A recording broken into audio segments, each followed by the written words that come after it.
returned to where she was originally built. Built here on board the newly crowned King of the Gate. Then at its Decade 1957, unfortunately Mary Rose sunk just outside of Portsmouth in the year 1549.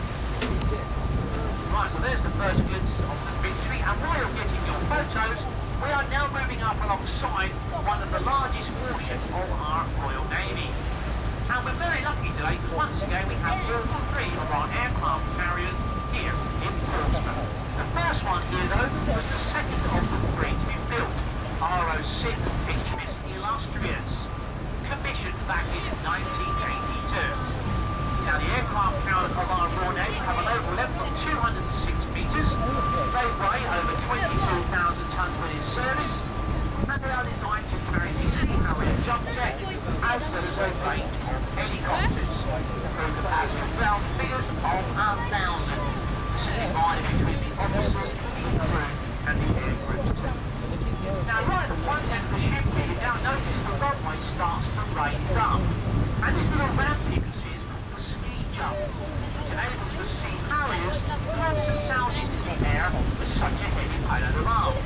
And apparently it also conserves fuel, enabling to go slightly further afield.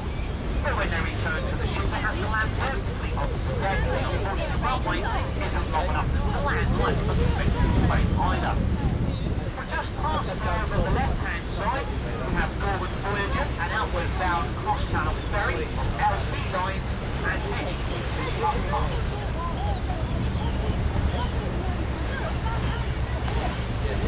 Right, we're coming up now to the north corner. The north corner actually marks the end of the original part of the naval base.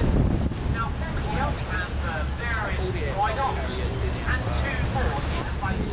These areas are all dug out by hand by Bristol Wharf and by our Royal Navy many years ago. Well, Portsmouth has been a naval base for over 500 years, so as you can imagine, we have a lot of history here. Now, to take our Royal Navy on for many years to come, coming up on our right-hand side, we have the newest warship of our Royal Navy. U-32, born up alongside the North Port here, is called HMS Daring, the first of the new Daring class. Now, originally we're going to have 6 of these ships in the Royal Navy, and they will be known as the deadliest ship of the fleet. Weighing in at just over 7,000 tonnes. They have an overall length of 152 metres, a crew capacity of 190. However, they have enough space on board for 235. They have a top speed of 31.5 knots. This apparently means they have enough power on board to power a small town of about 80,000 people. Their fuel tanks are half the size of an Olympic-sized swimming pool, which gives them in the future a great range of travel to do. Daring here was launched in 2006, was commissioned in 2008, and as yet has not seen active service. This will come next year. So that's HMS Daring, ladies and gentlemen. There's Royal Army Navy.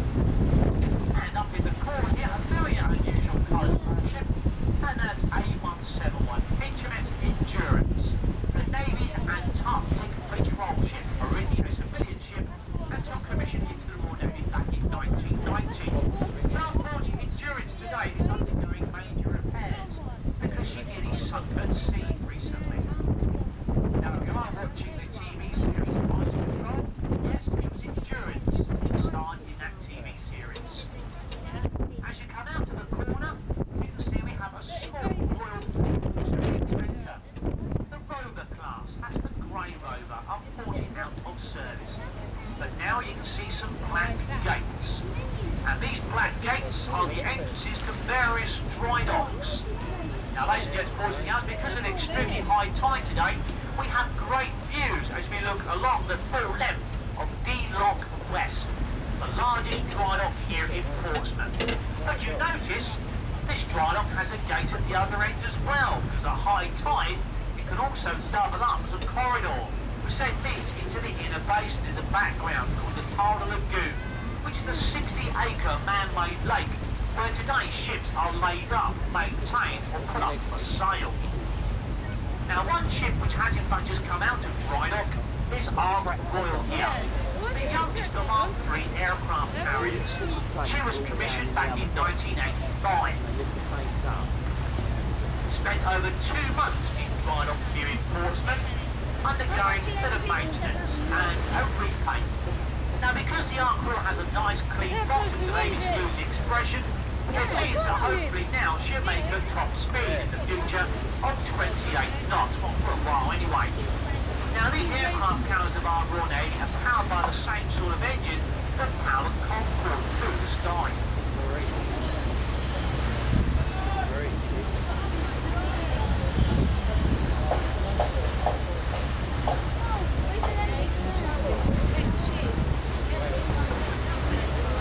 Now, because we haven't got very large facilities for our warship to maintain it, we have to try and get the maintenance as quickly as possible. And to do so, they try and let these huge tanks over our warships to protect them. I hope they can get the clean work done and maintenance done as quickly as possible. Right now, looking up to the bow here of the Ark Royal, in the tip here, you can see a very large white pillar box. Now, that is part of the Fanax gun, which fires contagious tipped bullets at a rate of 3,500 rounds per minute. Electronically, well under control, they are capable of shooting down missiles.